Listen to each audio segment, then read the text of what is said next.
Namaste, Jai Bharat. China had been ever quiet.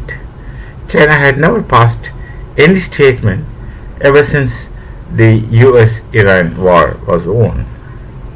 But suddenly now China says that sovereignty of every nation must be kept.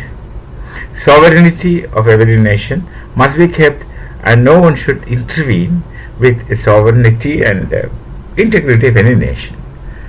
It appears to be a very noble statement, but why China suddenly breaks silence?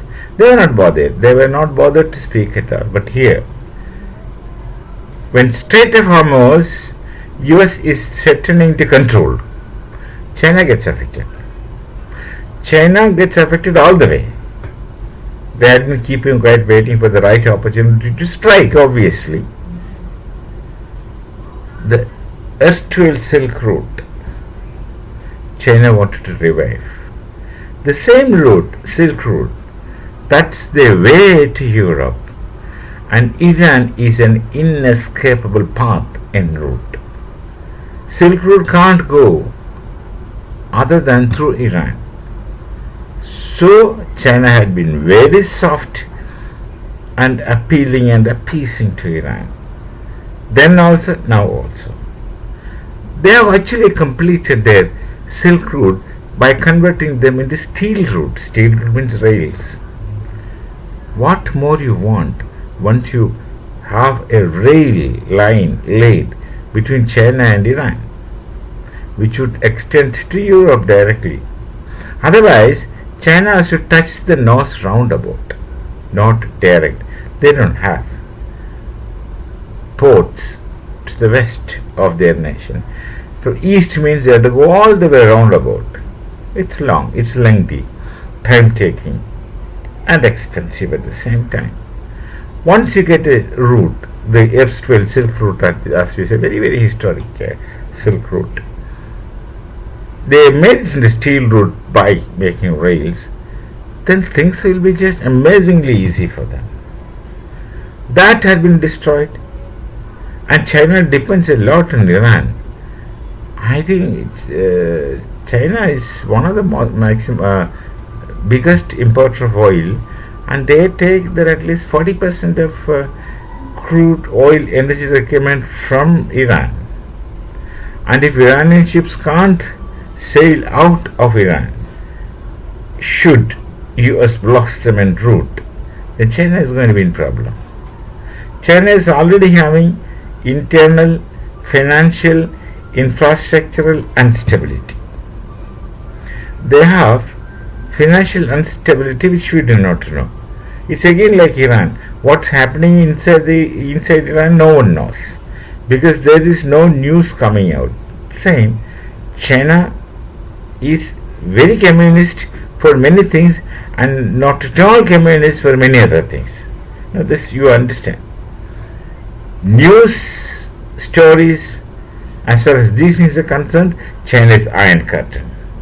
Many other things, China is not communist. Authoritative character, China is communist. Money-making character, China is capitalist. Trading, China is capitalist. Profit-making, China is capitalist. But authority, dictatorship of proletariat, now dictatorship of somebody who is the poor party, so-called party.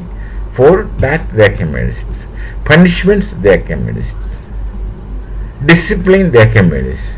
Discipline is always good for any nation, but there are two types of disciplines. One discipline from within, and another one is discipline imposed. Two different kinds of discipline. It should be both in many cases, and there should be a healthy ratio between the discipline from within and discipline that is imposed from outside. From within, discipline should be maximum, and there are factors controlling it, includes culture and religion, etc. So China now speaks because they are affected.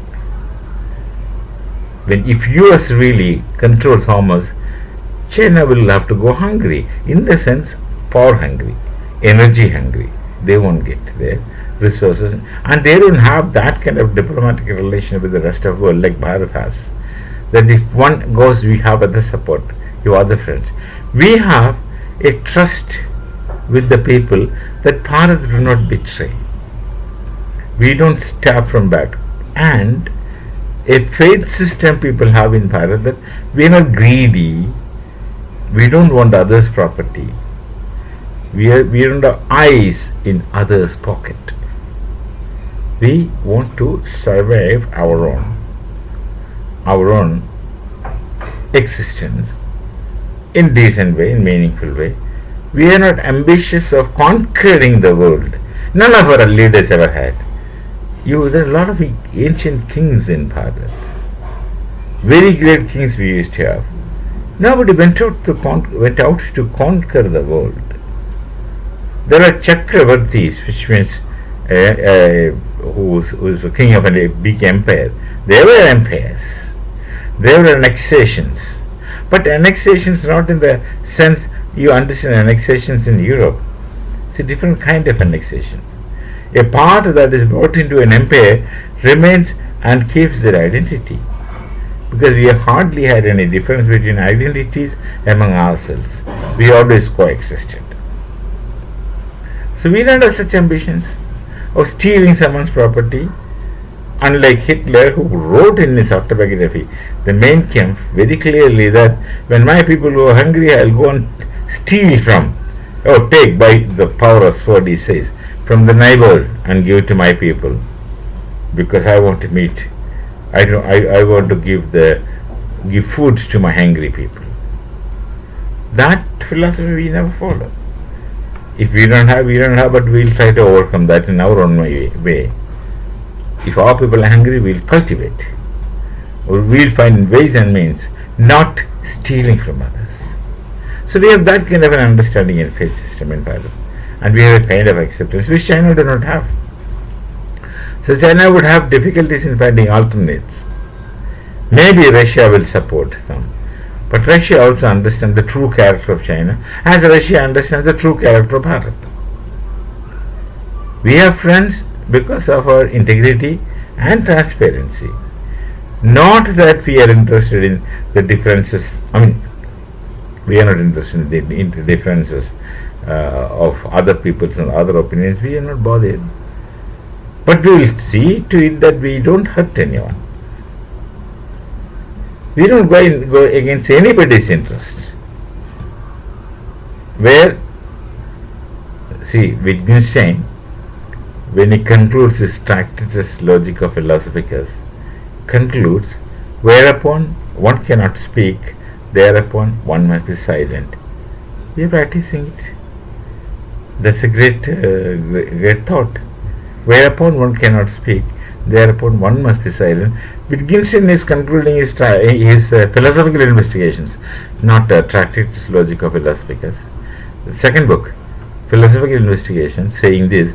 But this is precisely what sensible people ought to do. We shall meet. Namaste. Jai Bharat, Jai Sri Ram.